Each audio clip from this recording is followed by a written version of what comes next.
오늘 하나님 말씀은 고린도전서 14장입니다. 고린도전서 14장입니다.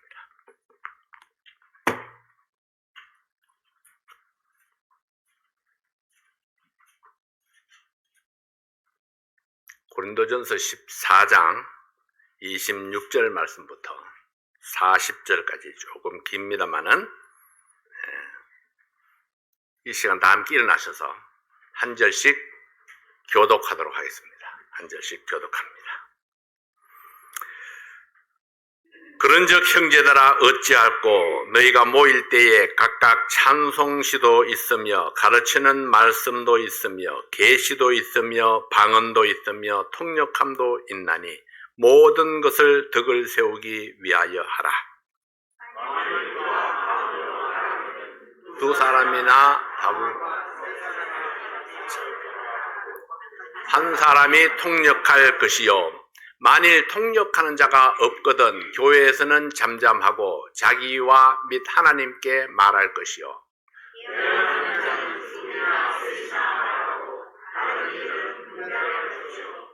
만일 곁에 앉은 다른 이에게 계시가 있거든 먼저 하던 자는 잠잠할지니라.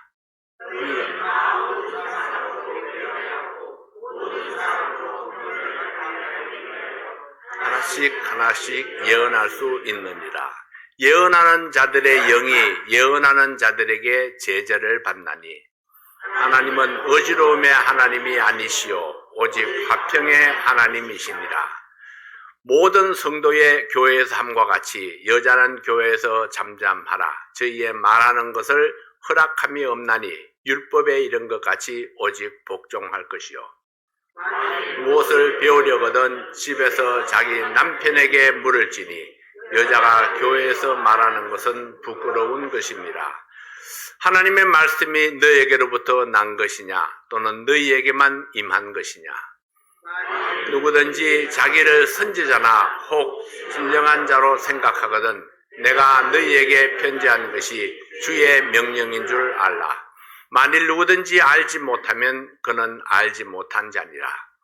그런즉 내 형제들아 예언하기를 사모하며 방언 말하기를 금하지 말라. 모든 것을 적당하게 하고 질서대로 하라. 기도합니다. 아버지 하나님 감사합니다. 오늘 이 말씀을 통해서 우리 질서 있는 예배, 하나님께서 원하시고 기뻐하시는 예배에 대해서 하나님의 음성을 듣고자 합니다. 아버지 하나님 말씀해 주시고 저희들이 경청하게 하시고 그 말씀 앞에 순복하는 저희들 되게 하심으로 하나님의 영광을 나타내는 귀한 예배 되도록 도와주시옵소서. 예수님 이름으로 간절히 기도하옵나이다. 아멘. 앉으시겠습니다.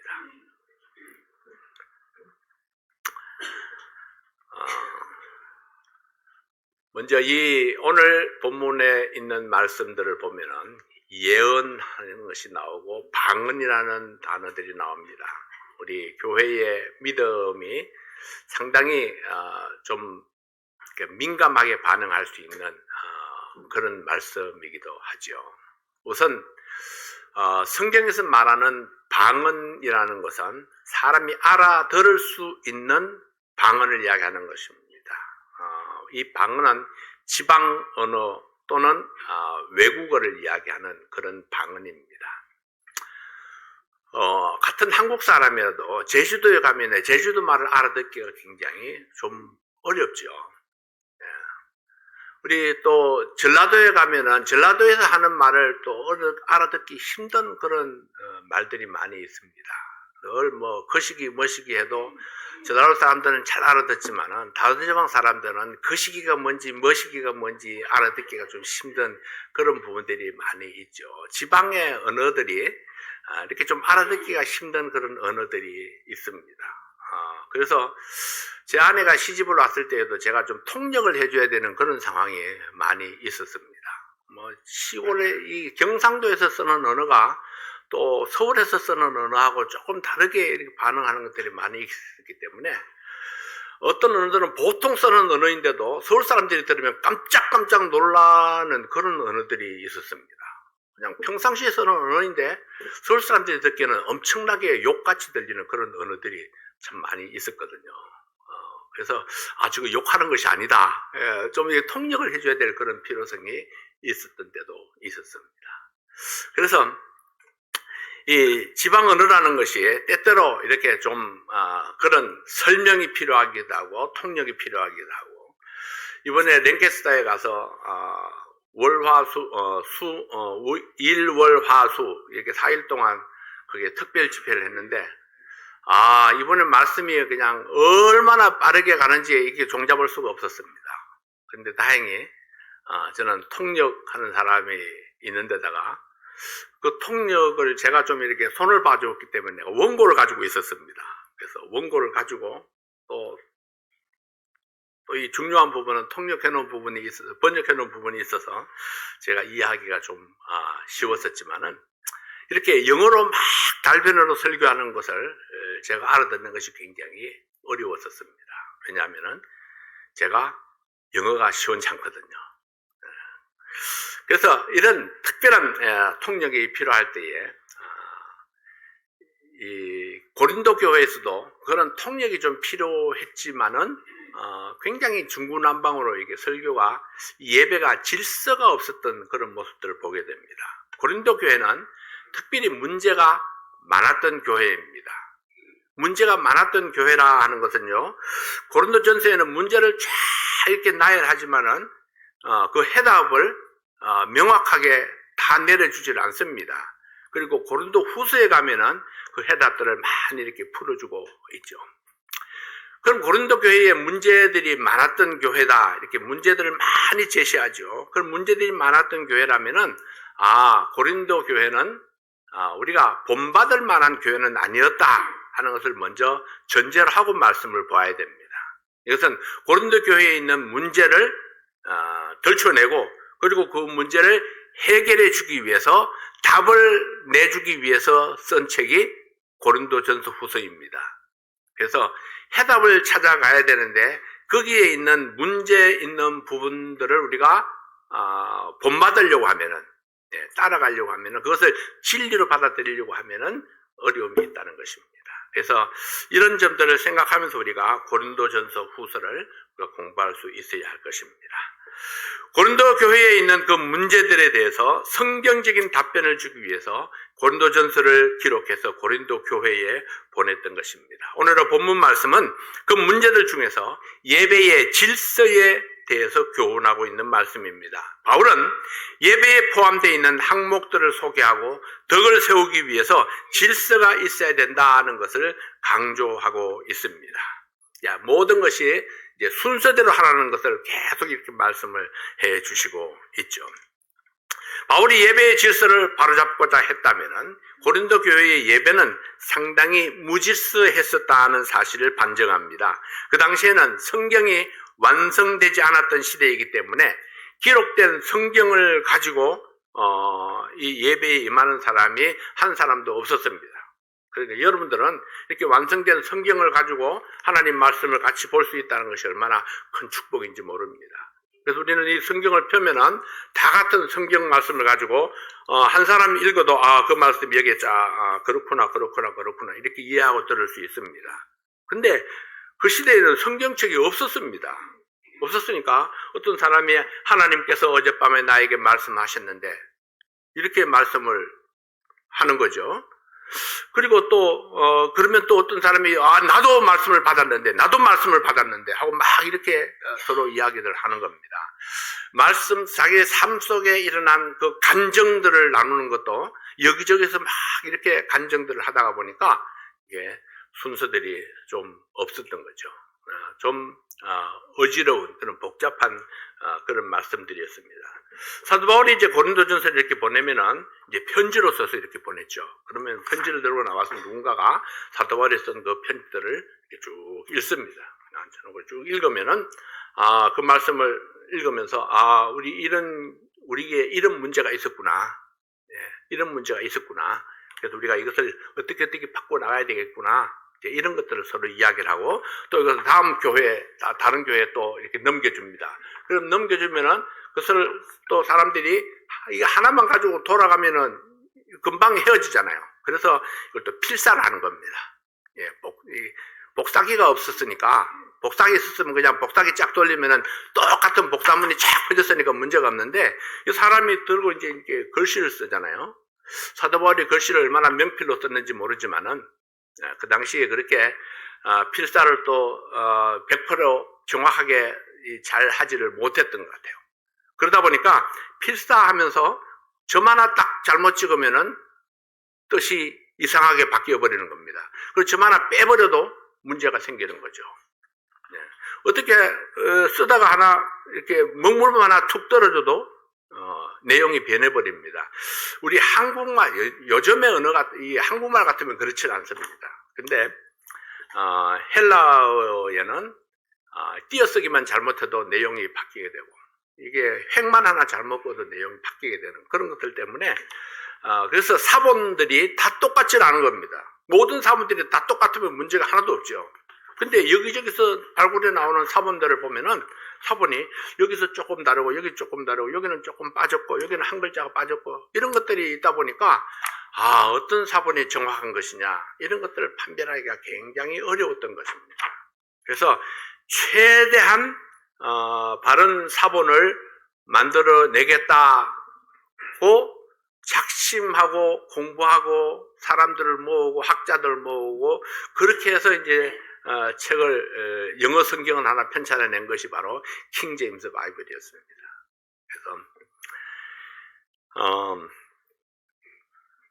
어쨌든 우리는 그런 성경의 완성체가 있었기 때문에 그것을 또 한국말로 이렇게 번역을 해서 가져온 것이 있었기 때문에 그래서 이 성경을 가지고 우리가 예배에 임하니까 우리가 다 같은 말을 할 수가 있었던 거죠. 그래서 우리는 완성된 성경을 가진 것이 우리에게 얼마나 큰 축복인가 하는 사실을 먼저 여러분들이 아시면 좋겠습니다.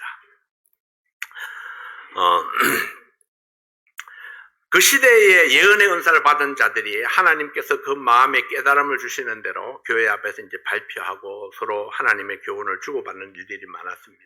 이 사도 바울이 이제 회남식으로 편지를 보냈지만은 그 편지를 우리가 고린도전서를 이렇게 읽어보면은 모든 사람들이 고린도전서를 딱 읽는다고 해서 그 뜻을 명확하게 잘 알지를 못합니다. 그러면 그 중에서 어떤 사람이 성령의 인도하심을 받은 대로 이 말씀은 바로 이런 뜻입니다. 이 말씀은 바로 이런 뜻입니다. 이렇게 해서 서로 말씀을 나누고 서로 깨달음을 주고받고 하는 그런 형식의 이 집회들이 이루어질 수가 있었던 거죠. 그래서 교회 앞에서 발표, 하나님 교훈을 주고받는 일들 이렇게 하다 보니까 무질서하게 되고 제대로 내용을 전달될 수도 없었습니다. 이 사람은 이렇게 주장하고 저 사람은 저렇게 주장하고 나는 이렇게 받았는데 난 이렇게 받았는데 이렇게 하다 보니까 말씀을 명확하게 이렇게 하는 것들이 좀 어려웠던 거죠. 자, 그러면은 오늘날도 역시 마찬가지입니다. 지금도 어떤 분들은 인터넷에서 내 방송을 듣는 어떤 분들은 저 변목사님은 저렇게 이야기하는데 난 그렇게 생각 안 하는데요. 이렇게 생각하는 사람들도 있을 수 있습니다. 또 제가 다른 사람의 설교를 듣고도 저 설교는 저렇게 풀면 안 되는데 하는 그런 생각이 들 수도 있는 거죠.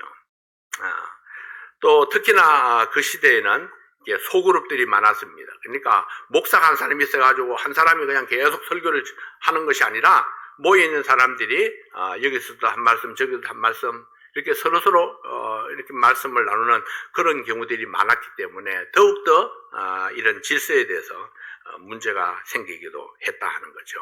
그래서 또 방언까지 하는 자들이 있어가지고 이 시대에는 이제 또 각 지역에서 모인 사람들이 이렇게 있다 보니까 한 가지 언어만 있지는 않았습니다. 수많은 언어들이 있지만은 요즘에는 뭐 구글 번역기 요즘 잘 나와가지고 뭐 대화도 통하고 이렇게 한다고 하지만은 그 시대에는 외국어를 공부하는 사람들이 지극히 드물었습니다. 그러다 보니까 각 지방의 말을 통역하는 사람들이 굉장히 어렵고 힘들었죠. 그러다 보니까 무슨 말을 하는지 잘 알아듣지 못하는 그런 언어들이 수없이 많이 등장을 했던 겁니다. 그래서 바울은 예배의 질서를 위해서 몇 가지 권면의 말씀을 주셨습니다. 첫째는 예배는 질서가 있어야 된다. 그 질서의 필요성에 대해서 말씀을 합니다. 14장 26절부터 30절까지 있는 말씀을 다시 한번 봅니다. 그런즉 형제들아 어찌할꼬 너희가 모일 때에 각각 찬송시도 있으며 가르치는 말씀도 있으며 계시도 있으며 방언도 있으며 통역함도 있나니 모든 것을 덕을 세우기 위하여 하라. 자, 여러 가지가 있는데 모든 것을 덕을 세우기 위하여 하라. 이것이 하나의 포인트입니다. 덕을 세우기 위하여 하라. 만일 누가 방언으로 말하거든 두 사람이나 다불과 세 사람이 차서를 따라하고 한 사람이 통역할 것이요. 순서대로 순서를 정해가지고 하고 한 사람이 통역할 것이고, 만일 통역하는 자가 없거든 교회에서는 잠잠하고 자기와 및 하나님께 말할 것이요. 예언하는 자는 둘이나 셋이나 말하고 다른 이들은 분변할 것이요. 만일 곁에 앉은 다른 이에게 계시가 있거든 먼저 하던 자는 잠잠할지니라. 그러니까 계속해서 한 사람이 말하는 것이 아니라 누가 다른 사람이 있으면 기회를 또 다른 사람한테 넘기라는 얘기죠. 자, 여기에 만일 통역하는 자가 없거든 교회에서는 잠잠하고 자기와 및 하나님께 말할 것이요. 자기에게 말하는 것은 왜 자기에게 말하라고 그럴까요? 나는 알아듣잖아요. 내 말을. 다른 사람 못 알아듣는데 나는 알아들으니까 자기에게 말할 것이요. 그리고 하나님께 말하라. 하나님도 알아듣습니다. 내가 한국말로 하든지 영어로 하든지 스페니쉬로 하든지 상관없이 하나님도 알아듣죠. 그러니까 통역하는 자가 없으면은 알아들을 수 있는 사람이 딱 두 분밖에 없습니다. 자기와 하나님. 그래서 자기에게 말하고 하나님께 말하고. 이해가 잘 되시죠?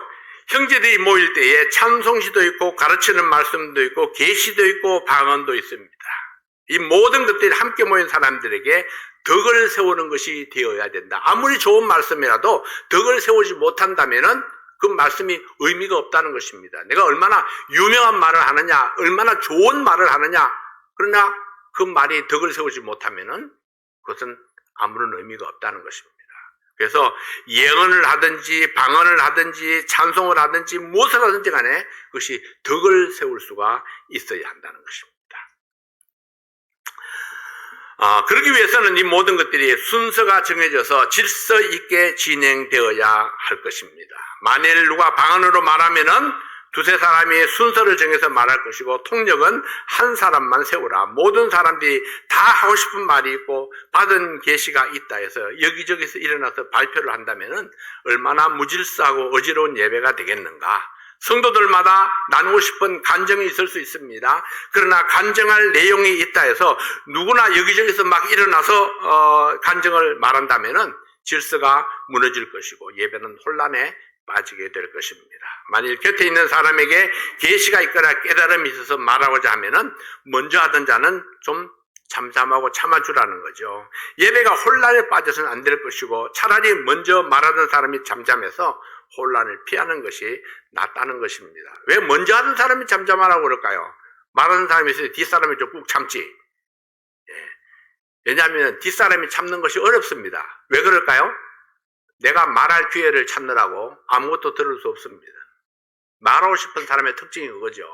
내가 말하고 싶은 이 말을 속에 넣고 있으면요, 앞에 말하는 사람이 아무것도 안 들립니다. 다만 어느 시점에 저 말을 끊고 내 말을 할 것인가, 그 틈만 보게 되는 거죠. 그래서 이렇게 대화를 나누는 사람들을 보면요, 성질 급한 사람이 딱 표가 납니다. 다른 사람이 말이 끝나기 전에 바로 치고 나오는 거죠. 여러분 중에 그런 분이 혹시 있나요? 말하기 전에 바로 치고 나오니까 말이 끝나기 전에 나오고 서로 막 이렇게 공방전을 벌이는 그런 경우를 보게 됩니다.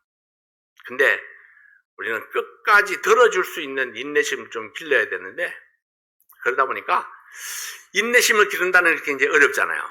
그러니까 차라리 앞에 하던 사람이 스탑해 주라는 겁니다. 누가 말하고 싶어서 막 그러면은 차라리 잠잠해 주라는 거죠. 제가 옛날에 오래전에 처음 미국에 온 날을 생각합니다. 미국에 딱 왔는데요. 그래서 처음에 간 집에 그분들이 우리를 붙잡고, 밤인데요, 이야기를 하기 시작을 했습니다. 아마 비행기에서 막 내려가지고 와가지고 그때 저녁을 먹었는지 안 먹었는지 못 먹었는지 모르겠어요. 근데 이야기를 하기 시작하는데 이야기가 끝없이 펼쳐지는데 몇 시간 동안 펼쳐졌습니다. 근데 마지막 한 말이 무슨 말인지 아세요? 내가 말하고 싶은 병에 걸렸어. 말하고 싶은 병. 끊을 수 없습니다. 자, 어쨌든 이렇게 이 사람이 말하고 싶은 것을 막 속에 담고 있으면은 쌉쌉해서 답답해서 막 자기 속이 막 터질 것 같습니다. 그러니까 그런 상황에서 이 설교를 듣는다는 게 굉장히 어렵죠. 그래서 우리가 예배에 오면은 마음을 비우라 그렇게 이야기를 합니다. 딱 기도하면서 마음을 비우라고. 자, 여기 있는 여러분 중에서 말하고 싶어서 막 그런다면은 내 설교가 들리겠습니까? 지금 목사님 언제 끝나 내가 말해야 되는데 다행히 이 예배 시간에는요 설교자 외에는 반박을 하면서 이렇게 말하도록 그렇게 허용이 되지 않습니다. 그러다 보니까 이 시간에는 나만 말할 수 있는 시간이잖아요. 그래서 질서가 잡히는 겁니다. 만약 그렇지 아니하고 여러분들이 목사님 그건 아닌데요 하고 벌떡 일어나서 말하고 여기서 벌떡 일어나서 이야기하고 막 이렇게 한다면은 예배가 이제 혼란에 빠지게 되는 겁니다. 그래서 예배가 질서가 없어져 버리는 거죠. 그래서 예배는 질서가 중요하다. 순서대로 하는 것이 중요하다. 고린도전서 14장 33절에 이렇게 말씀합니다. 하나님은 어지러움의 하나님이 아니시요 오직 화평의 하나님이시니라. 다툼으로 하는 것이 아닙니다. 그러나 모든 사람이 배울 수 있고 모든 사람이 하나님의 말씀을 전파할 수 있으며 모든 사람이 권면을 받을 수도 있습니다. 다만 질서를 위해서 한 사람씩 하고 다른 사람은 잠잠하라 했습니다. 혹시 여러분 중에 설교하고 싶은 분이 있으면 저에게 말씀해 주세요.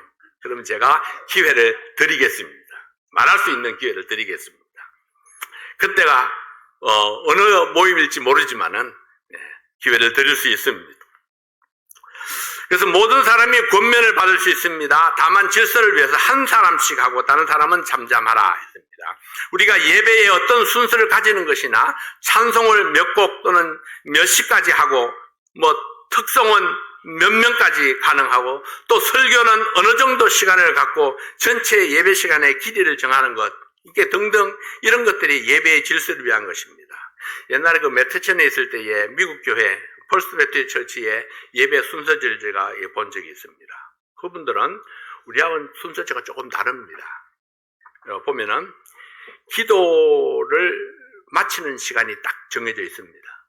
11시에 시작한다고 그러면은 기도 11시 3분, 찬송 11시 6분, 특송 11시 10분. 시간이 딱딱 이렇게 정해져 있습니다. 순서지 아예 시간을 딱 명시해 놨습니다. 순서를 정해놓고 시간을 명시해 놨어요. 여기서 누군가가 11시 10분까지 해야 될 사람이 11시 20분까지 해버리면은 뒤에 있는 사람들이 다 걸어져 버립니다. 그래서 이분들은 정말 오래 기도하고 싶어도 앞에 나와서 오래 기도하고 싶어도 오래 기도할 수 없어요. 딱 그 시간에 기도를 딱 끝내고 들어가야 됩니다. 모든 것이 모든 순서의 시간까지 이렇게 딱 정해놨죠. 설교자 시간도 마찬가지입니다. 옛날에 LA 교회에 어떤 특별 강사가 왔습니다. 주의해야 될 것이 무엇입니까? 설교는 몇 분까지 하면 좋을까요? 그랬어요. 그래서 질문해서 제가 대답을 드렸죠. 보통 우리 교회에서는 우리 담임 목사님은 40분 정도 설교합니다. 당신은 특별 강사니까 아마 길어서 50분까지는 괜찮을 겁니다. 제가 시간은 잘 맞춥니다. 50분 틀림없이 맞추겠습니다. 50분 넘기지 않겠습니다. 근데 이분이 설교를 시작했는데요. 1시간 반을 했습니다. 근데 우리 거기 이게 또 성질 급한 집사님이 한 분 계세요. 이렇게 하던 집사님인데요. 1시간 딱 지나니까 뻘떡이 나가지고 뒤에 가서 왔다 막 그러는 겁니다. 이분이 막 어떻게 할 줄을 주체할 줄 없는 거예요. 자기의 그게 마음을 주체하지 못해가지고 막 왔다 갔다 하는 거예요. 그래도 이분은 1시간 30분 동안 끊임없이 해야 됩니다. 근데 문제는요. 어느 정도 시간이 지나면은 설교가 귀에 들어오질 않습니다. 사람들이 다 혼은 빠져나갔는데 거기서 자기 만족을 위해서 설교를 해야 된다고 그러면은 이게 문제가 굉장히 있는 거죠. 어떤 목사님이 그런 이야기를 했어요. 자기가 저 불광동에 있는 어떤 교회에 초청을 받았습니다. 생애 처음으로 가서 설교를 하게 된 거예요. 설교를 2시간 동안을 했습니다. 근데 그분이 그런 이야기예요. 내가 언제 이 교회에 와서 다시 또 설교할 기회가 있겠는가? 찬스는 오직 한 번인데, 그래서 2시간 동안을 설교를 했다는 거 아니에요. 그러면 질려서 다시는 그분을 강단에 세우지를 않겠죠. 그래서 자기의 예상대로 그 후로 다시는 그 강단에 서지를 못했습니다. 자, 우리가 모든 것을 하나님의 영광을 위해서 하라 이렇게 했는데 이게 하나님의 영광을 위한 것인가요? 아니면 자기 만족을 위한 것인가요? 제가 옛날에 그 초창기죠. 신풍성서침례교에 있을 때에 부산에 있는 어떤 교회에 초청이 돼서 갔었습니다. 주례 성서침례교회라고 그 교회 그 목사님이 지금은 거기 안 계신데 갔더니 이제 수요일이에요. 목사님 설교는 30분이면 충분하겠죠? 저는 25분 합니다. 목사님 특별히 오셨으니까 30분이면 충분하겠죠? 뭐 30분이면 할 말 다 하잖아요. 다른 것들은 다 뭐 이런 건 저런 뭐 그냥 이렇게 찍어 넣는 거고 30분이면 할 말 다 하지 않느냐고. 그분이 저한테 설교 전에 대놓고 그렇게 이야기를 하는 겁니다. 오케이. 저는 30분 충분합니다. 이 정해진 시간이 지나가면은 사람들의 마음이 흩어질 수 있습니다. 그래서 저는 시골교회에서 30분, 40분 설교를 준비했다가도 성도들이 이렇게 와가지고 막 시골에서 더워서 일하고 저녁도 못 먹고 와가지고 깜빡깜빡 조는 모습 보이잖아요. 이렇게 고개가 끄덕거리고 조는 모습이 딱 보이면은 저는 어떤 때는 20분에 끝내고 어떤 때는 10분에 끝내버립니다. 설교를 딱 잘라서 끝내버리고 예배를 빨리 마치고 빨리 가서 저녁 드시고 쉬십시오. 자, 말을 많이 하는 것이 중요한 것이 아니고요. 성도들이 집중해서 예배에 임하는 것이 중요한 것입니다. 그래야 말씀이 귀에 들어오고 마음으로 그 말씀을 받을 수가 있는 거죠. 이 개인마다 각각 시간 계획이 있을 수도 있습니다. 예배를 항상 우리는 12시에 마치니까 12시 30분에 밥 먹고 늦어도 1시에는 마칠 수 있어. 그럼 내가 가는 시간이 이렇게 따져가지고 2시에는 내가 약속을 해도 괜찮을 거야. 이렇게 생각하고 약속을 딱 잡아놨는데 아주 중요한 약속을 잡아놨습니다. 근데 예배 시간이 한없이 길어져가지고 그 시간이 막 다가오게 되면은 초조한 마음이 생기게 되죠. 야, 이거 살그머니 나가야 되나? 아니면 계속 앉아 있어야 되나? 나가려니까 딱 서서 바라보고 있는 목사님이 눈이 보이고, 이게 이제 굉장히 어려운 그런 상황이 생기게 되는 거죠. 그래서 우리가 시간 그 약속을 잘 지켜야 된다. 그래서 시작하는 시간은 달라도 마치는 시간은 항상 같은 시간에 마치려고 노력하는 겁니다. 오래전에 고향교회 집사님이 저를 찾아와서 우리 전사님께 말씀 좀 어떻게 좀 잘 해주세요. 성도들이 너무 힘들어합니다. 그래서 뭔 이야기입니까? 그랬더니 우리 전사님 설교는요, 대지를 4개 정도 하는데 첫째, 둘째, 셋째, 넷째 설교를 마치고 나서 그리고 이제 마지막에 마무리로 대지 첫째, 둘째, 셋째, 넷째를 다시 설명을 하는 겁니다. 그리고 나서 또 기도합시다. 머리 숙이고 딱 눈 감고 있으면은 또 첫째, 둘째, 셋째, 넷째 대지를 또 이야기한다는 거예요. 그렇게 이야기하고 기도를 시작합니다. 그리고 기도 속에서 또 첫째, 둘째, 셋째, 넷째가 또 나오는 겁니다. 야, 이게 물론 우리 전사님이 그 대지를 머릿속에 확실하게 심어주기 위해서 그렇게 하지만은 매주일 예배가 그렇게 되다 보니까 이게 노이로제가 걸릴 정도라고. 근데 그걸 내가 어떻게 또 이야기를 합니까? 참 난감한 그런 상황에서 내가 잘 이렇게 기회를 봐가지고 한번 그것을 둘러서 이렇게 이야기를 한 적이 있는데요. 이 적당하게 그리고 질서 있게, 이것이 우리에게 강조하는 것입니다. 오늘 이 말씀에 보면은 적당하게 하고 질서 있게 해야 한다. 기도의 길이와 내용이 대상과 목적에 따라서 달라질 수 있는 거죠. 식사 기도가 다르고 계획 기도가 다르고 헌금 기도가 다르고 폐 기도가 다릅니다. 찬송의 종류도 뭐 여러 종류가 있을 수 있죠. 예배의 찬송, 특별 집회의 찬송, 특송, 뭐 청소년 집회의 캠프에서 또는 장례식에서 결혼식에서 여러 가지 이제 다를 수가 있는 거죠. 뭐 장례식에 가가지고 우리가 결혼식에 하는 찬송을 부를 수도 없고 또 결혼식에서 하는 그 축복의 말씀을 전할 수도 없잖아요. 이렇게 모든 모임마다 그때그때 필요한 대로 적당하게 그리고 질서하게 해야 된다는 것입니다. 모든 성도들에게 역사하시는 이 성령은 서로 일맥상통한 것이 있습니다. 어떤 형제에게는 이렇게 말씀하시고 또 다른 형제에게는 다르게 말씀하시는 하나님이 아니십니다. 아닙니다.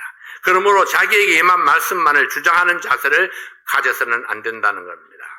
어떤 형제가 자기 마음에 꼭 드는 자매가 있었습니다. 그래서 그 자매를 만나서 형제가 이야기를 하는 거예요.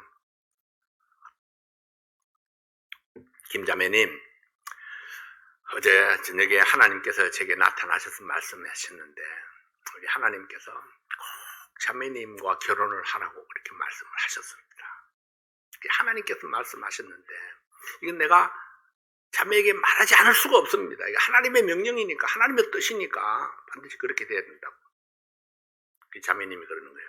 형제님, 저도 어제 저녁에 하나님께서 말씀해 주셨는데 하나님이 형제님하고는 절대로 결혼을 하지 말라고 말씀했습니다.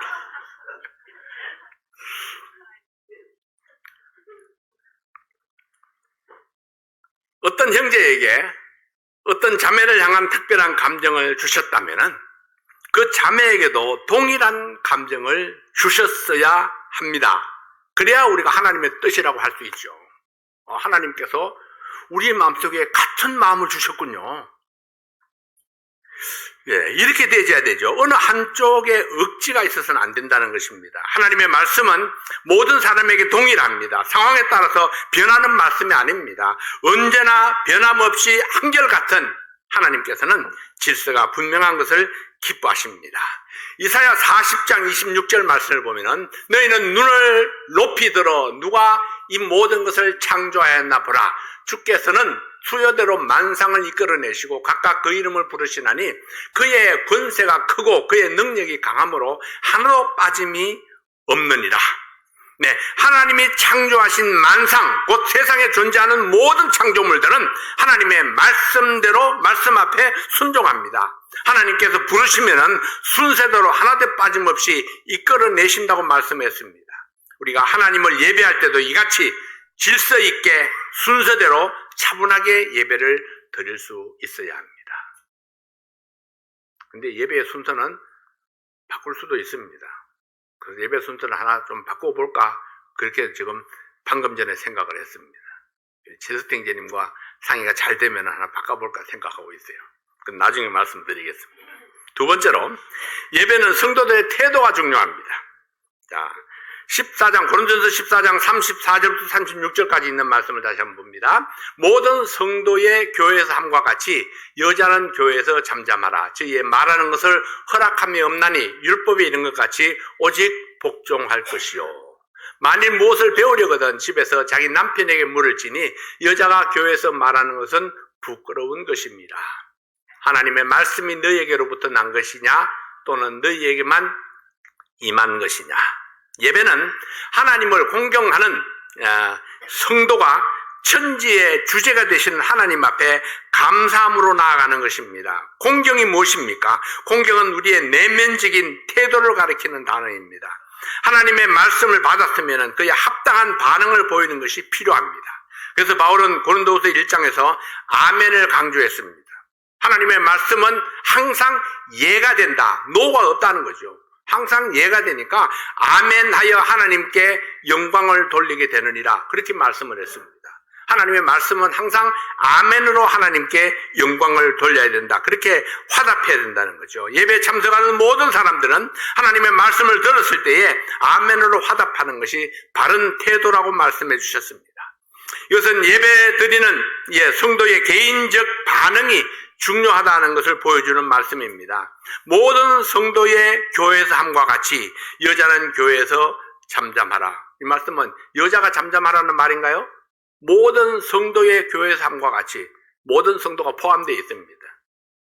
다른 성도들이 그런 것 같이 여자들도 교회에서 잠잠하라 이렇게 말씀합니다. 이 말씀은 여자에게 말하는 것 같지만은 실상은 모든 성도에게 하신 말씀입니다. 이것은 무질서한 발표에 연결해서 하신 말씀입니다. 아무래도 고린도 교회는 여자가 더 많이 발표에 동참했던 것 같습니다. 우리는 안 그런가요? 구역 집회하면은 형제들이 말을 잘 하십니까? 네, 우리 교회는 형제들이 많은 편이죠.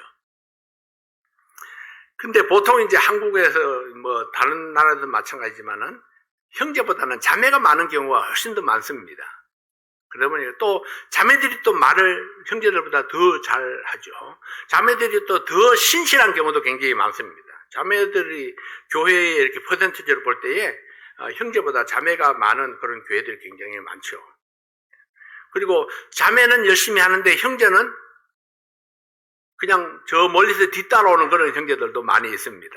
그러다 보니까 믿음에 대해서 말하든지 무엇에 대해서 말하든지 자매들이 앞에 서서 말하는 경우가 많이 이렇게 생기게 되는 거죠.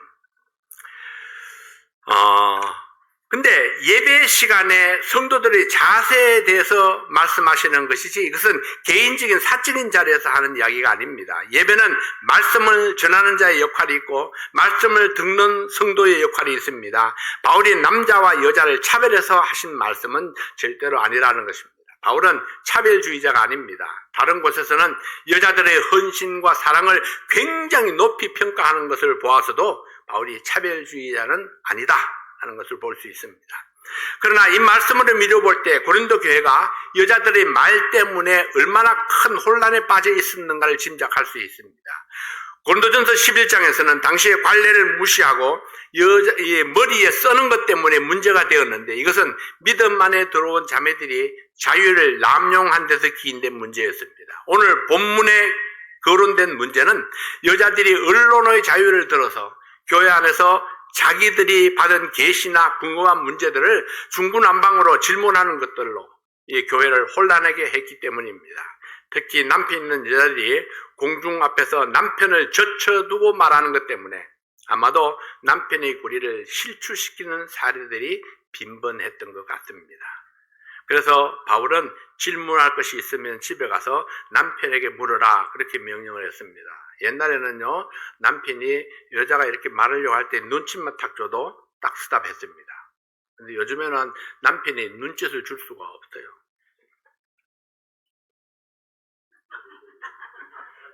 왜? 여자가 더 세니까. 근데 교회 안에서는 그렇게 하지 말자는 거죠. 교회 안에서는 그렇게 하지 말자. 남편의 권위가 무너지면요 가정의 권위가 무너집니다. 남편의 권위가 무너지면은 가정의 질서가 무너져 버립니다. 그래서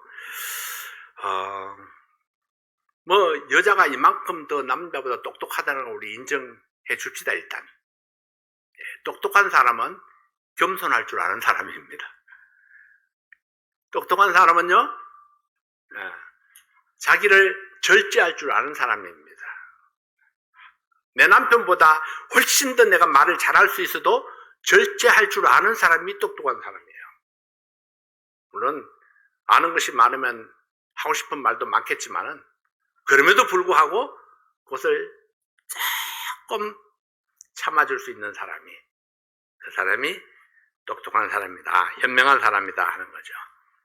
자, 그래서 공중 앞에서 적어도 뭐 두 분이 뭐 침실에 들어가서는 뭐라고 옥신각신 하든지 간에 그건 집에 가서 할 일이고, 적어도 공중 앞에서는 그렇게 하지 말자. 지금 오늘 말씀의 요지가 바로 그겁니다. 공중 앞에서, 모든 성도들이 보는 앞에서는 좀 잠잠하자. 그래서 하고 싶은 말이 있으면은 집에 가서, 안방에 가서, 침실에 가서 해라. 네, 이런 이야기죠. 그러나 유의할 것은요, 이 예배 중에 금하는 것이고 예언에 대해서 말씀하는 것입니다. 여자들은 교회에 나가서는 침묵해야 한다는 것이 아닙니다. 예배 중에 하나님의 말씀이 선포될 때는 어떤 깨달음을 얻었다 할지라도 잠잠해야 한다. 하나님께 예배드리는 시간이고 하나님의 말씀을 듣는 시간입니다. 그러므로 말하는 것보다는 듣는 것이 중요한 시간입니다. 하나님은 이 하나님을 공경하는 예배자의 태도가 어떠해야 하는가를 보여주는 말씀입니다. 사람들이 모이는 곳에는 항상 말 때문에 문제가 생기는 경우가 많습니다. 말이 많은 것은 문제의 소지가 많지만은 침묵이 문제를 일으키지는 않습니다. 잠언 10장 19절 말씀에 보면은 말이 많으면 허물을 명키 어려우나 그 입술을 제어하는 자는 지혜가 있느니라 했습니다. 자, 17장 28절입니다. 미련한 자라도 잠잠하면 지혜로운 자로 여기우고 그 입술을 닫으면 슬기로운 자로 여기우느니라. 누군가가 나를 너무 우습게 생각한다, 가볍게 생각한다, 나를 무시한다 이런 생각이 들 때에 여러분 침묵하는 것을 한번 훈련해 보세요. 아무도 그 사람을 무시하지 못합니다. 침묵하는 사람이 무시당하는 경우는 없습니다. 침묵하면 오히려 두렵습니다. 왜? 저 사람 머릿속에 무슨 생각을 하고 있는지 모르기 때문에 그래요.